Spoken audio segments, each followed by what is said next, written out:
عزاداران سید الشہداء مجلس ایام اعزاء کی مجالس میں سے ایک مجلس ہے۔ خداوند متعال کے شکر گزار ہیں کہ پروردگار نے ہمیں ان ایام میں امام حسین علیہ السلام کا ذکر کرنے کی توفیق عطا فرمائی۔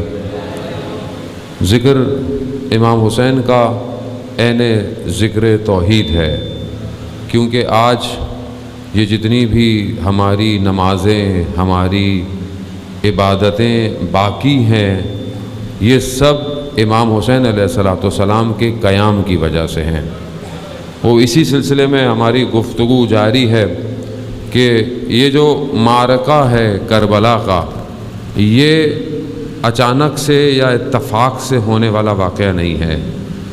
دشمن بہت عرصے سے اپنی کوششوں اور طاقتوں میں لگا ہوا تھا اور ابھی بھی لگا ہوا ہے کہ کسی طریقے سے اصل اسلام کے راستے کو روکے، اور اسی روکنے کے لیے وہ ہر نبی کے مقابلے میں آیا ہے، اور شروعی سے ازل سے اس نے خدا سے فرصت مانگی، لمحہ مانگا، وقت مانگا کہ میں لوگوں کو اور اجتماع کی صورت میں انہیں ورغلاؤں گا، میں ان کو اغوا کروں گا، اور قرآن کی آیاتیں ان باتوں کو دلیل ہیں۔ آپ ماشاءاللہ پڑھے لکھے لوگ ہیں، ساری چیزوں سے واقف ہیں۔ یہ سلسلہ چلتا رہا اور یہاں تک کہ جو ہے وہ کربلا برپا ہوئی ہے۔ خوب مجالس ہم سنتے رہتے ہیں، مختلف موضوعات سنتے رہتے ہیں۔ ہماری اس دور میں ذمہ داری کیا ہے؟ ہم کربلا سے کس طرح اپنی زندگی کے لیے درس لے کر اٹھیں؟ خوب نعرہ تو ہم بہت مارتے ہیں، اے ہماری درسگاہ کربلا کربلا، لیکن پریکٹیکلی ہم کس طرح اپنی زندگی میں عمل کریں؟ عزیزان محترم، جب پروردگار انسان کو خلق کیا تو اس کی خلقت کے ساتھ خدا نے خلق کیا، مومن کو خلق کیا، کافر کی روحوں کو خلق کیا، سب کو خلق کیا، وعدہ بھی لیا کہ ہے الستو میں تمہارا رب کا۔ جو روحیں پاک تھیں انہوں نے اقرار کیا اور عہد کیا کہ ہم خدا کی مدد کریں۔ خوب، یہ جو خدا نے مومن کو جب خلق کیا تو اس کی طینت میں کفار کی خصلتوں کو ملایا۔ کفار کی جو خصلتیں ہیں، وہ انسان غلطی کرتا ہے، برے کام کرتا ہے، مومن کرتا ہے کہ نہیں کرتا؟ خدا نہ خواستہ میں آپ کو نہیں کہہ رہا کہ آپ بولیں گے میں مولانا صاحب کہہ رہے ہیں کہ نہیں، انسان، میں اپنے آپ کو کہہ رہا ہوں، میں خوب انسان سے غلطی ہوتی ہے، کوتاہی ہوتی ہے۔ وہیں پر خدا نے جب کفار کو خلق کیا تو اس کی طینت میں اچھی خصوصیات کو ملا دیا۔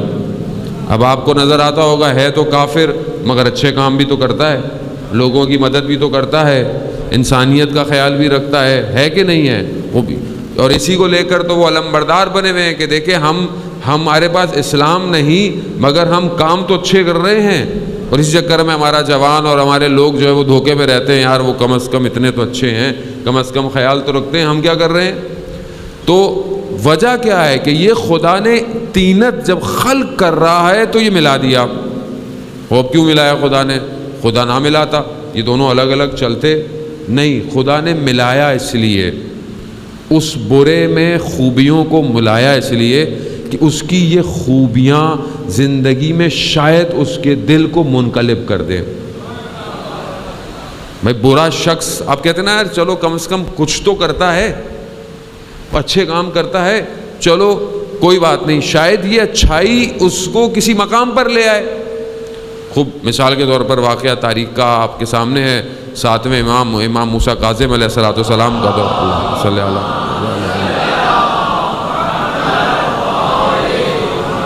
امام کا دور ہے، امام گزر رہے ہیں، امام نے گھر میں سے دیکھا کہ گانے کی آوازیں ہیں، رقص کس طرح کی آوازیں آ رہی ہیں، تو وہ کنیز باہر کچھ کچرا پھینکنے کے لیے باہر آئی، تو میرے مولا نے اس سے پوچھا کہ یہ گھر کس کا ہے، آزاد ہے یا غلام ہے؟ تو کہا کہ آزاد ہے۔ کہا اگر غلام ہوتا تو ایسی زندگی نہ گزار رہا ہوتا۔ اب جب اس نے سنا، جب وہ پہنچی تو جو اس کا آقا تھا اس نے بولا دیر کیوں ہوئی؟ کہا ایسا ایسا ہوا، امام گزر رہے تھے، انہوں نے مجھ سے پوچھا تو میں نے کہا کہ آزاد کا گھر ہے۔ امام نے کہا اگر غلام کا گھر ہوتا تو ایسا نہ ہوتا۔ اب اس کی طینت میں کہیں کوئی خوبی تھی، کہیں کوئی خوبی تھی تو اسی حالت میں بھاگا۔ بشر حافی کا واقعہ ہے، اسی حالت میں بھاگا، ننگے پاؤں بھاگا اور جا کر امام کی خدمت میں جا کر جو ہے وہ پاؤں میں پڑ گیا اور مولا سے معافی مانگی اور ایک بہت عالم دین بن گیا۔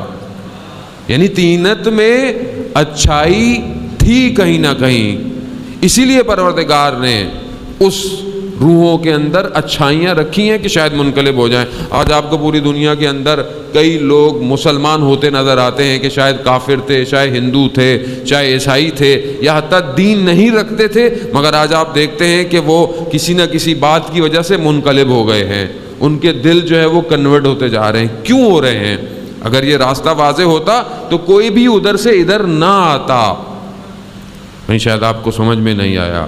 اگر طینت میں اچھائی نہ ہوتی تو حر کبھی بھی ادھر سے ادھر نہ آتا۔ یعنی خدا نے رکھی ہے اور یہاں پر بھی برائیاں رکھی ہیں۔ کیوں رکھی ہیں؟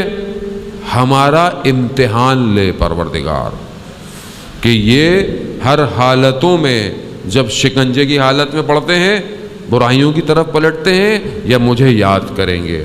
خوب یہ دو ڈفرنٹ قسم کے ایسے نظریات نہیں ہیں، یہ باقاعدہ دو بلاک ہیں جو انسان کی خلقت سے ایک دوسرے کے ساتھ لگے ہوئے ہیں، اور یہ ہمارے وجود کا خاصہ ہے۔ وہ مومن سے غلطی ہوتی ہے، مومن گناہ کرتا ہے، کیوں کرتا ہے؟ کیونکہ اس کے طینت میں چیزیں مخلوط ہیں۔ عزیزان محترم، وہ پروردگار سورہ انفال کی آیت نمبر 37 کے اندر بھی یہی فرماتا ہے کہ یہ جو کافر ہیں، یہ جو منافق ہیں، یہ بھی نفاق کرتے ہیں، یعنی پیسہ خرچ کرتے ہیں۔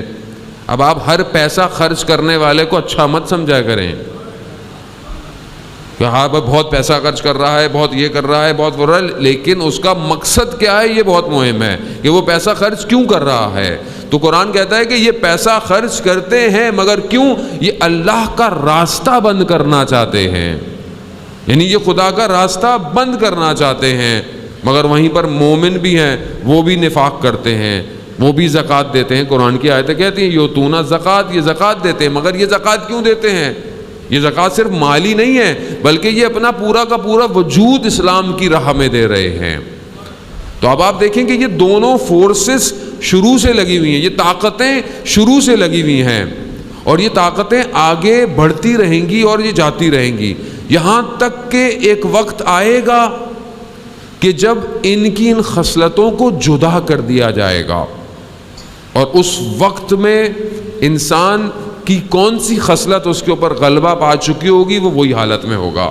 اس لیے کہا جاتا ہے کہ آپ ہر حالت میں پاک صاف رہا کریں، اس لیے کہا جاتا ہے کہ سونے سے پہلے انسان وضو کر کر سوئے، اس لیے کہا جاتا ہے کہ جب بھی انسان نجس ہو فوراً طہارت کر لے۔ کیوں؟ کیونکہ نہیں پتا وہ وقت میرا کب آ جائے، مجھے نہیں پتا، مجھے کیا پتا کہ میں نے کب دنیا سے جانا ہے۔ اور دوسری بات، جو سب سے بڑا معرکہ ہونا ہے وہ ظہور کا معرکہ ہے کہ جب ظہور ہوگا تو خود بخود برائیاں ایک طرف ہو جائیں گی اور اچھائیاں ایک طرف ہو جائیں گی۔ اور آپ نے روایات میں پڑھا ہوگا کہ ایسا بھی مقام آئے گا کہ کچھ لوگ جو شروع میں امام کی رکاب کی طرف بڑھ رہے تھے اچانک سے وہ امام کو چھوڑ کر سامنے چلے جائیں گے۔ یہ کیسے ہو جائے گا؟ آپ کے تصور کریں کہ یہ کیسے ہو سکتا ہے کہ بھئی پتہ ہے کہ امام، پتہ ہے انتظار کر رہے ہیں، جانتے ہیں، لیکن امام کو چھوڑ کر کیوں جائیں گے؟ کیونکہ اندر جو بری صفتیں تھیں وہ غلبہ کر چکی ہوں گی۔ اس لیے تو مجلس ہے، اس لیے تو عزاداری کا سلسلہ ہے کہ وہ جو خصلتیں ہمارے اندر آ رہی ہیں ہم ان کو اس مجلس سے صاف کر کر باہر جائیں۔ اس لیے اس بات میں کوئی وہ نہیں ہے کہ جو بھی زیارت کرتا ہے اور خاص طور پہ سید الشہداء کی زیارت کرتا ہے اس کے گناہ ایسے جڑ جاتے ہیں جیسے درختوں سے پتے جڑ گئے۔ اس لیے کہا جاتا ہے، اور روایات بہت سخت ہیں خاص طور پہ کربلا کی زیارت کے لیے، کہ اگر انسان کر سکتا ہے، اس کی توفیق میں ہے، تو 4 سال میں 1 دفعہ امام حسین کی زیارت کرنے جائے۔ وہ شخص آیا امام کے پاس، امام نے پوچھا کہ تم ہمارے جد کی زیارت پہ جاتے ہو ہفتے میں؟ کہا مولا نہیں۔ کہا مہینے میں؟ کہا نہیں۔ کہا سال میں؟ کہا مولا دور ہے، آسان نہیں ہے جانا۔ کہا تم اگر کھلے آسمان کے نیچے جاؤ اور اپنے آپ کو رخ کرو کربلا کا اور 3 دفعہ کہو صلی اللہ علیہ یا ابا عبداللہ، صلی اللہ علیہ یا ابا عبداللہ، صلی اللہ علیہ یا ابا عبداللہ، تمہاری زیارت قبول ہو جائے گی۔ یعنی ہمیں انہوں نے اتنا آسانی دی ہے۔ کیوں دی ہے عزیزان محترم؟ کیونکہ وہ ہماری خلقت سے واقف ہیں۔ امام کو سمجھیں، ہم امام کو نہیں سمجھتے۔ ہم نے امام کو بس ٹھیک ہے مجلس میں امام کو سن لیا، اس کے بعد زندگی میں گھر میں بس کوئی کال پڑھ لیا، کوئی دیکھ لیا۔ امام میری زندگی میں کہاں ہے؟ امام میرے صبح اور روز میں کہاں ہے؟ امام کا وجود میرے وجود کے ساتھ کتنا اٹیچ ہے؟ امام تو ہے، امام تک تو میرے سارے معاملات پہنچتے ہیں۔